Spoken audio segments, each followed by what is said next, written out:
Babies cause damp. Well, yes, they're only human after all.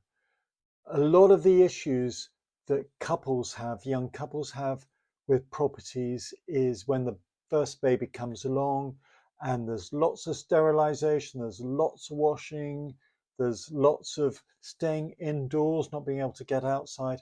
And also there's a tendency to want to keep the baby as warm as possible. And understandably, I think it should be flat. Why are you smiling at me, sis? What are you smiling at me? I'm having someone in here. He's silent. More people to entertain you, yeah? Same name as yours. the case when people have babies that they start having damp issues for a lot of different reasons. But one of them is there's a lot of vapor generated by, you know, what's it called? Sterilizing bottles. There's all the constant change of clothes and washing, and then also people are less or are at home more often. So That makes a lot of sense. We sterilise a lot of things. there's a lot of respiration that goes on. But you can see mold down here. Okay. And when you've got mold, you've got excess vapor, Right. which means that you've got the same risk as condensation. You've also got, you don't have the brown stains that you would normally get with penetrating damp. Oh, good.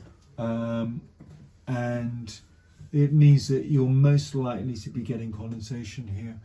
It has actually been damp proofed on the outside, the other side of this pipe, but maybe not this side. But damp proofing doesn't really work anyway. Okay. It's not dealing with the root cause, which is what you need to do. And I'll have a look at that. But the data loggers will tell us a lot. So the reason you get condensation and flaking of paint is, I mean, it's possible that it wasn't particularly well painted in the first place. I don't know that, but what happens is condensation gets into the brick or into the plaster, and there is calcium sulfate, which is the key ingredient in mortar and cement, that causes the salts become diluted because of the dampness from the condensation, and they come to the surface and they crack a bit like you get around salt plains or on the sea when it's drying out. It's that they crystallize and they expand and they cause cracking, and they damage the paintwork and they damage the plaster.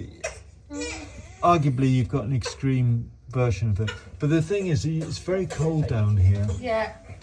And there's very little airflow, so you're not getting the heat from the radiators. And you've also got some wet things down. Yeah, that's it. Yeah.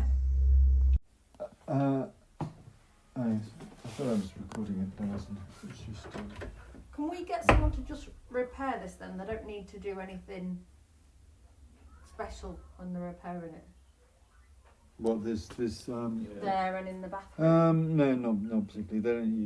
They don't need to use special plaster or anything. So you can just repair it so Yeah. it's no longer cracked. So long as you're keeping the vapor down. It'll be Yeah. fine. January as well, so it was much worse. Everything in here probably. But they're not actually supposed to install it like that. Are they not? This is a No, rent kitchen. it's a building regulation to have it ducted out to take the vapor. Wow.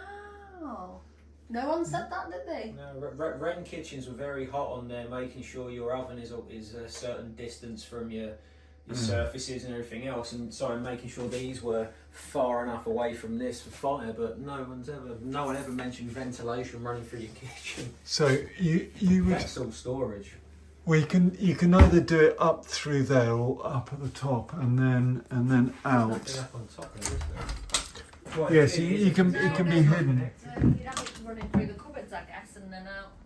So with bathrooms, of all the rooms in the property, it's the best one for you to have.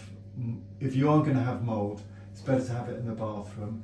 So it's better to keep the door closed and the vapor blown out through ventilation, and to just keep on top of it, use anti-mold sprays regularly, etc. Because once mold starts to grow, it it increases the concentration of mold spores in the air, so it increases the risk of mold growing elsewhere.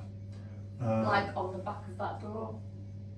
Yeah. Where his towel is kept, so fine it is that, but of course it's not helped, is it? Right? Yeah. So you just need to really keep on top of it. That makes sense, because we usually leave this door open to try and release the air, but what you're saying is that that's definitely fitting.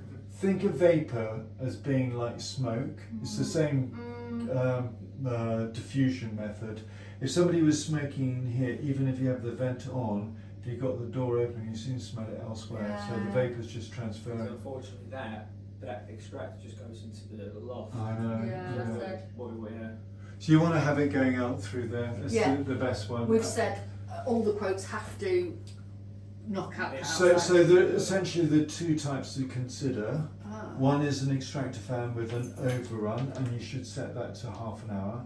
And the other one is a continuous flow extractor fan, which has a boost function when you turn the light on, or senses high humidity, as well as it just runs in the background, so a small amount. But in this property, you should be fine with the 30-minute one. Okay. That's from the towel. You get vapor from the moist towel, and you're getting lack of airflow. So you're getting high humidity trapped against the wood, and it's not being warmed by the radiator. Simple solution is just move it in a different location. I took my towel away and put it in a different room now, so this is the only one that kind of hangs there. But equally, you can just sort of have a different day, you know. Yeah, that makes sense. And it's just not building up over time. Yeah. But We'll try. well, it's better not to have the towel there. To be fair. Yeah. We'll try and get Dehumidifier is there. good. That. Or when we get the bathroom done, we'll get a towel That's bar an aircon. And we do have a. So this is is chemical damp proofing, but why they would do it vertically like that, it just shows complete ignorance. So in summary, there are no major problems that can't be dealt with by improving the ventilation, bathroom, kitchen, and when drying clothes, use a dehumidifier. Thank you, and please subscribe. And see all the other videos. You'll see discussions of Jew's law and every different element of damp surveying.